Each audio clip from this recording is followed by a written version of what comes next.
Hey guys, it's Jonathan Bocher here again from PlayGuitar.com, coming to you from somewhere in beautiful British Columbia.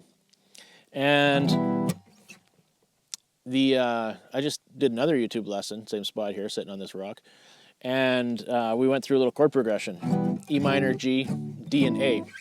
Well, we're going to use that same chord progression, and this time I wanted to take a look at a strumming technique. Now, this isn't a strumming pattern per se, like it's not a rhythm, but you know, it's like it's not eighth notes or that kind of thing, right? But this is definitely a strumming technique, and it helps add a lot of dynamics. And dynamics is something that I want to talk about a lot more, and I will be talking about a lot more in a new course that I'm going to be releasing soon, which you can find more information on at the link below. I don't know what it will be yet. But the dynamics of how you strum are so important. And in this particular example, what I was playing was, you know, focusing on some of the strings and not the others. A lot of people, when you start off playing guitar, you just hit all the strings all the time. And that's fine, because that's where you got to start. But once you want to start expressing yourself a little bit more on the guitar, you're going to want to start being a little bit more picky and choosy with what you say and how you say it. And one of the ways to do that is to selectively strum just a couple strings at a time, and then start interchanging that with full strums, which can sound really cool. And it's a great way to build a song. You can get kind of a real good low-end rhythm going, developing. And so what I'm doing here is basically strumming the bottom, and when I say bottom, I mean, you know, the thickest, lowest strings in terms of pitch, how we hear it. Of course, they're highest physically speaking, but we don't refer to that. And so I'm strumming kind of the fifth and the sixth strings and a little bit of the fourth string in there, right? Kind of like you would with a power chord. Or like a shuffle there, a blues shuffle, like the boogie woogie type thing.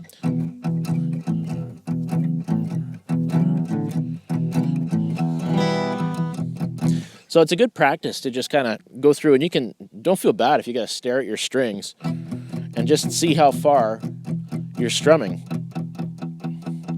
Practice strumming, or picking, I guess, if it's just one string, but go from one string to two strings to three strings to back to two strings and then one string again. And depending on, you know, the song, sometimes you just want to hit that root note, one string. Sometimes you want a little bit more of a chunk, and that's okay too if you hit the you know, the fifth and the sixth strings, for instance, right? So that's what we're starting with.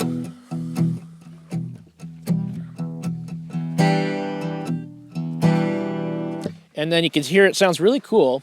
That's my dog splashing around in the background, by the way. If you're lucky, maybe he'll walk through the shot. If you intersperse that,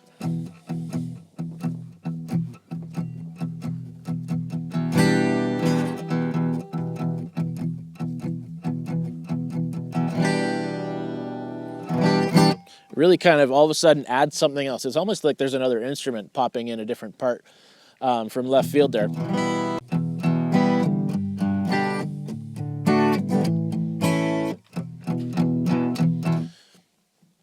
Another thing to mention is that when you're doing this kind of chunky strum thing, I don't have a really good name for it. Maybe someone does, and you can tell me about it in the comments. Here he comes. Say hi to Fraser. I use palm muting a lot, and that's really important to getting that sound, because otherwise everything rings out and it just kind of jingle jangles there, and then it doesn't achieve that same really tight thumping kind of sound. So to do that, I just sit my palm right here, right behind, just almost sitting on the saddle, but not quite, just a little bit inside of the saddle where it's comfortable. And, you know, that works out well, because then that puts my fingers in a good position for strumming in relation to the sound hole. But I just kind of rest my hand there, and that serves to deaden the strings. versus, oh crap, hope you didn't get any on you. The difference being when you do that and then let it all ring out, you're mixing your effects, right? Which sounds cool. First, you've got this really tight kind of rhythm going on, and then all of a sudden you get this big jingly jangly thing that just kind of spreads out there and really kind of catches the attention. So that's a few pointers on how to make your strumming sound a little bit more interesting. Let's try going through this progression, if I can remember what it was. And grab your guitar and start playing around with this and start playing around, seeing what you can do. You know, different rhythms are really going to lend themselves to this sort of approach. You know, not every song will, but sometimes it'll even be just like a bridge or a chorus or something like that in a song that is really helped out by using this sort of a strumming technique. And when you can pop that in, you can add something extra to a song that wasn't there when you're just strumming everything straight. But if you can, you know, perhaps you strum all the rest of the song straight, and then just, you know, pop this out at the right spot, right when you want to build up to something new, and then can really help you out.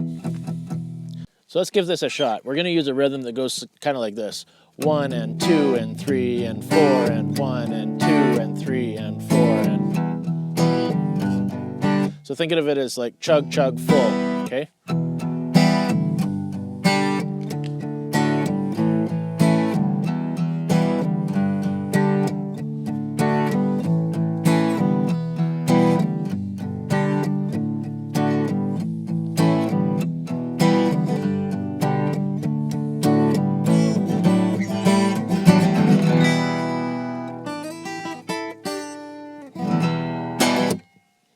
All right, Jonathan Bocher here from PlayGuitar.com, signing off. I hope you have a great day. I'm really enjoying mine.